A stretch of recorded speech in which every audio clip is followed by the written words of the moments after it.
At 39, she thought her past was behind her until she met a young man who looked exactly like her high school sweetheart. She is quickly overcome by old memories and desire as she helplessly throws herself into a dangerous affair, ready to give him anything. But what starts his passion quickly turns into obsession, and soon the darkness she never expected begins to unfold. Louise Harrington is a confident, successful woman in her late 30s who is currently serving as the director of admissions at a prestigious public arts university in Canada. Professionally, her life is stable, but her personal life is far more complicated. Since her divorce from Peter, she's lived in a state of quiet emotional stagnation, and although she's still in contact with her ex-husband, yet she is unable to form any new connections. Their separation was cordial and they still meet for lunch occasionally. During one of these meetings, Peter casually mentioned seeing his younger brother Sammy, and that he had met him for some investment advice. However, Louise reminds him of Sammy's history with dishonesty and addiction, but Peter insists that he can handle it. When she returns to work, Louise gets a call from her friend, who is a wealthy socialite who is trapped in a passionless marriage, and in her attempt to escape her own loneliness, Missy recounts that she had booked a solo trip to Florida where she met and spent time with a young man. After the call, Louise is left to feel the weight of her own loneliness even more. Back at work the next day, she reviews a stack of job applications for a student assistant position and name instantly freezes her in place. Scott. The name wasn't just familiar, it actually holds something that is deeply personal. It was the name of her high school boyfriend who died decades ago. So in her curiosity to see who this really is, she calls the applicant immediately and schedules an interview for the following day after requesting that he bring his art portfolio that evening. Louise visits her family home, and while exploring her old bedroom, she finds a sketch of the original Scott tucked away in a box. The discovery reignites old memories as she eventually asks her mother about Scott's family, and she learns that they all now live in Florida. The next day, she dresses carefully for the interview with a mix of professionalism and quiet anticipation within her, but the scheduled time passes with no sign of. Got confused? She calls Missy and mentions the name, only for Missy to react with shock as she reminds her that Scott has been dead for 20 years. Then suddenly, a young man walks into her office.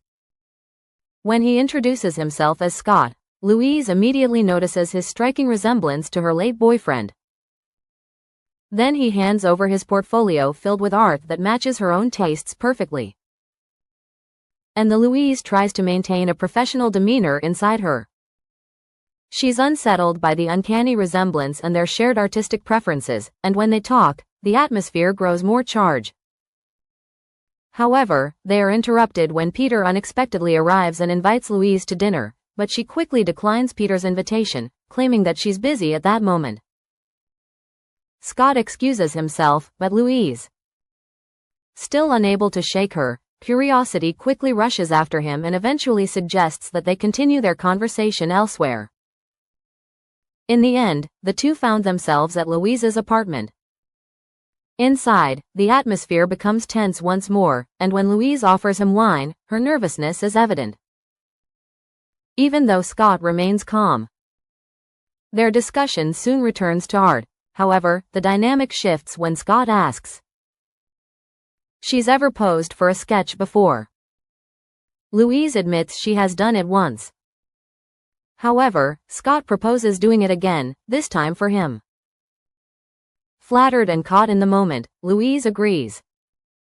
And what begins as playful banter between the two soon turns to a charged, intimate encounter as Louise surrenders to the pull between them and they end up having an intimate moment in the end. Scott confesses that he didn't expect such energy from her, and even tells her that she's far from the stereotype he might have expected. Before leaving, Scott suggests that they should meet again, and this clearly pleased Louise as her mood brightened up. Then, moments later, Scott asks to borrow her phone to call his mother, and after calling, he casually asks to use her shower, even requesting a towel.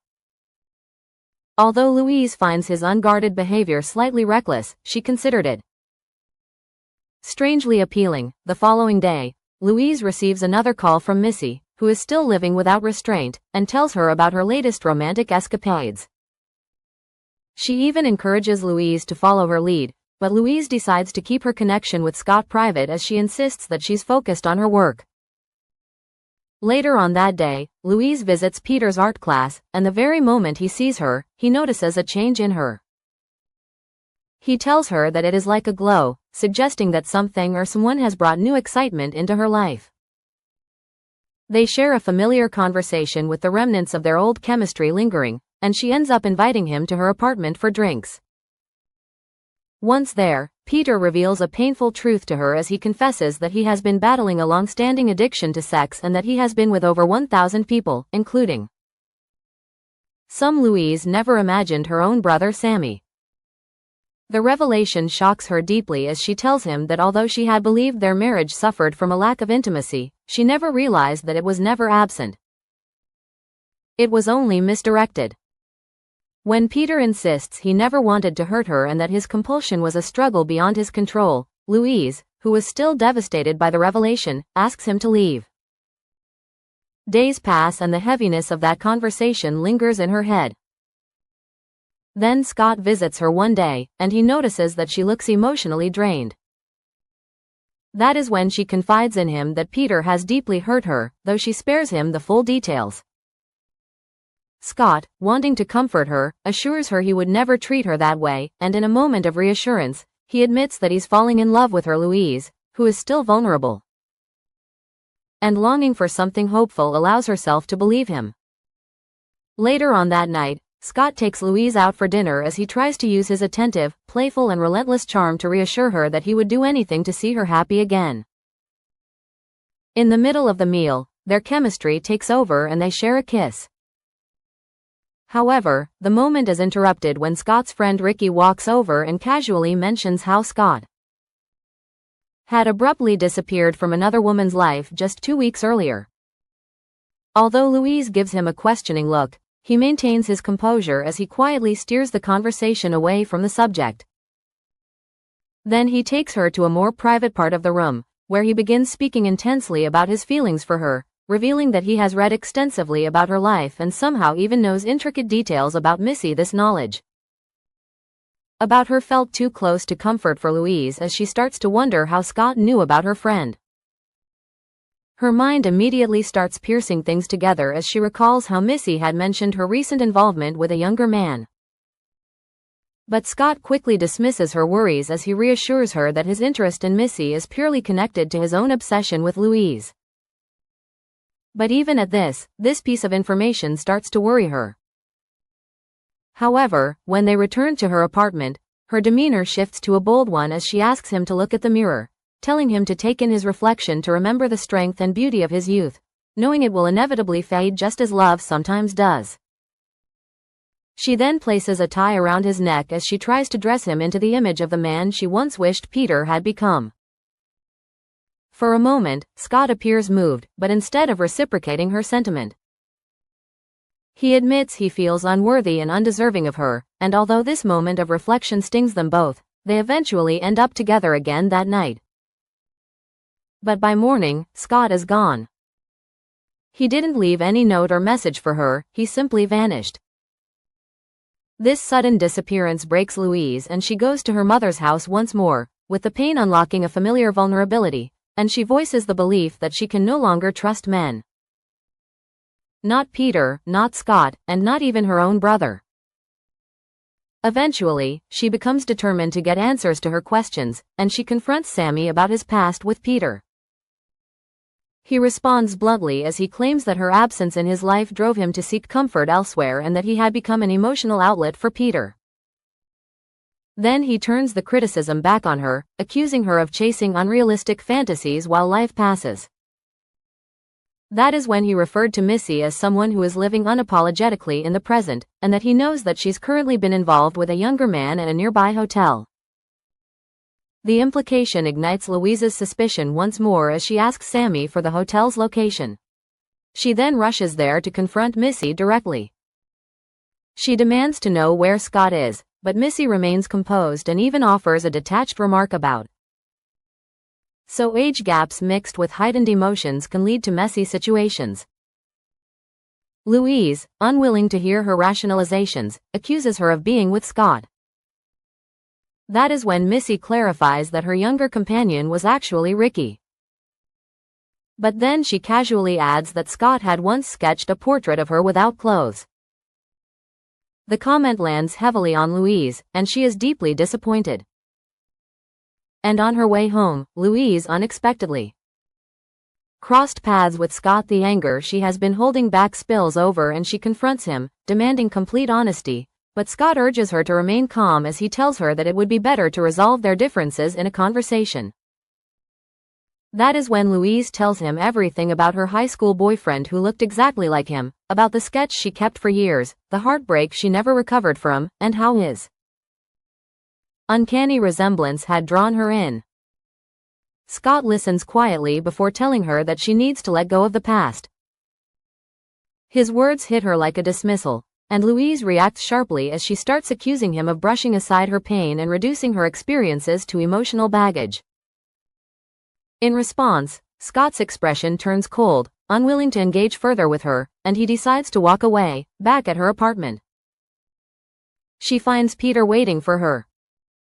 They exchanged no words, only a heavy silence between two people bound by their past. The next morning, Scott arrives at her apartment unannounced and the tension quickly escalates when he spots Peter inside. And what begins as a stare down quickly turns into a verbal confrontation as Scott accuses Peter of being the source of Louise's pain. In the end, Peter is forced to leave. And even at this, Scott's frustration doesn't stop. He turns on Louise, accusing her of being intimate with Peter again, but she denies it, explaining that they only spent the night in the same place. That's when Scott tells her his own story about how he used to live without attachment, moving from one relationship to the next without guilt.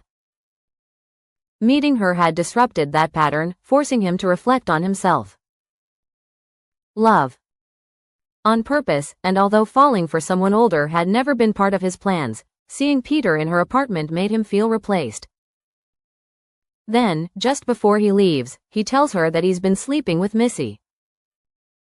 This immediately prompts Louise to meet Missy again, this time with the intention of getting answers rather than starting an argument.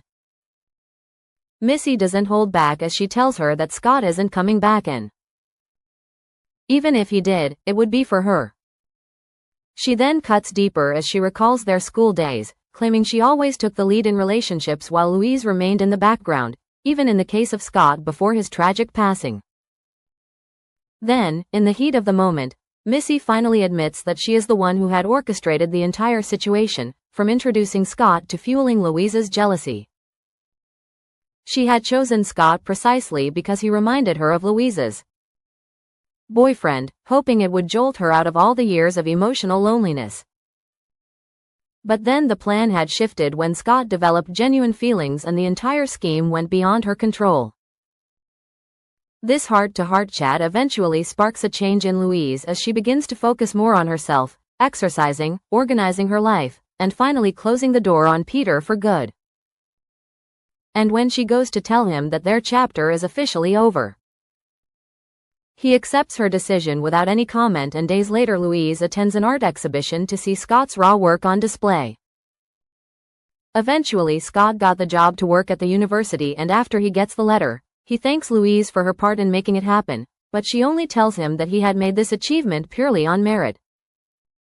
For the two, there was no bitterness between them, only quiet understanding, and as the movie and they walk away. The two share a final kiss on campus, not as lovers bound to the future, but as two people who have helped shape each other's paths. And that is the recap of the movie. P.S. If you love this video, don't forget to leave a like, subscribe to the channel, and also leave a comment for us. Thanks for watching and see you in the next one.